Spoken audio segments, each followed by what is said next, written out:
This is Kevin, Gamertag Magic. I'm bringing you part 11 of my Stuntman Ignition Let's Play. So here we're in the car chase scene I ended, or the car scene I ended the last part of the Let's Play with.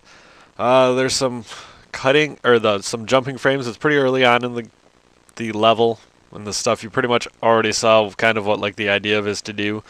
So I don't think it hurts anything too much, and it's not as noticeable as the time. Here it is. It's not as bad as when it just completely skipped me doing a whole stunt.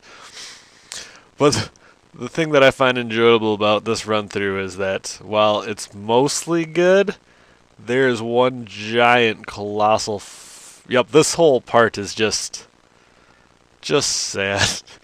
So I do this.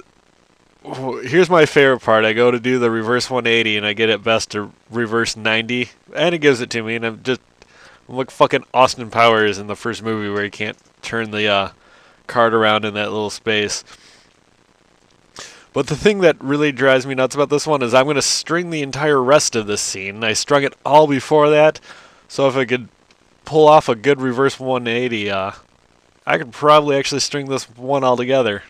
Of course, that would require, once I do that, that I pull everything all together at once and be able to keep going and get this kind of run again, which is not as easy as I just made it sound, but I'd like to think I could pull it off, given enough. Well, I'm sure I could with enough tries and just sitting here at this level cursing at the game until I finally managed to beat it the way I wanted to, which I might sometime do, because I mean there are certain levels where I just know I'm not going to be able to do the 5 stars, and those are a lot in the James Bond mission ones, which will be after the lava movie, and those ones there's just a lot of driving that's really tricky for me to pull off.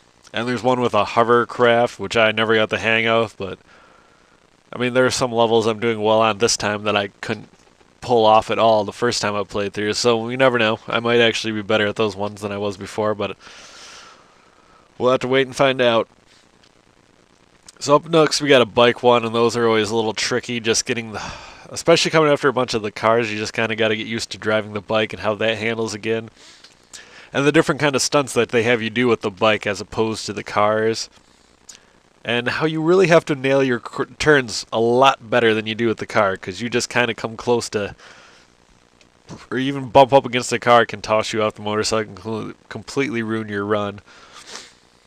And here right at the start I messed that up and hit that semi, which I really didn't feel like I was that close to it, but I guess the game decided differently.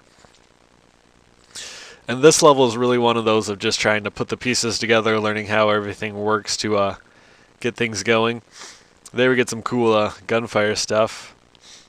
Yeah, I see there's a big problem on this turn. You'll see later on I managed to figure that turn out a lot better. This turn out better. You'll see definitely in this game, or this run, me just going through the learning process of this map, and it's not too frustrating as long as you get to keep moving forward to learn the new ones, and you don't get stuck at the same point, or you don't start messing up earlier and not getting to that new point to learn more and to keep figuring out what's going on. But one thing I'm kind of amazed I haven't started talking about, or I haven't talked about, despite playing this being like the 11th part of this Let's Play, is the idea of being a stuntman in real life and how cool the job seems. You know, because of the danger involved, you get to do awesome stuff. And it just seems like a really badass thing to do, especially now that movies seem to be going, or a certain type of movie seems to be going more towards really pulling off the stunts instead of just relying on CG to make everything look awesome and making all the stunts look cool. Which, I mean, if you watch enough movies, which I do, I watch a lot of movies, you have an idea of what's fake and what's real. And you can tell when there's a real explosion compared to like a CG explosion, and it's just so much better when you know it's real and you can see it and you can just tell, and it's just got a much more visceral impact than what it has when it's CG'd in, because CG fire still doesn't look that good. I mean, at times it does, but in a lot of movies it just doesn't look as real as the rest of the movie has going on. It's really disappointing, but I do like the change that everything seems to be going more towards realism now instead of relying on CG, because CG has its times. I mean, you can't do all of what like George Lucas does in Star Wars with practical effects. I mean, they used to. kind of, but there's still just that element of some movies are made to be CG spectaculars, and some movies, more of like the real hard action movies to me, need to be more on people really doing these things and this everything happening more around them and everything really being present to get a better feel for the movie. And here I get 4 stars in this run, which had like a couple of craptacular moments, but it's always just, keeping the streaks going. You can get big scores without actually doing everything right. So that's it for this part of the Let's Play. And next one coming up should be a little bit longer, and it'll definitely feature a trailer.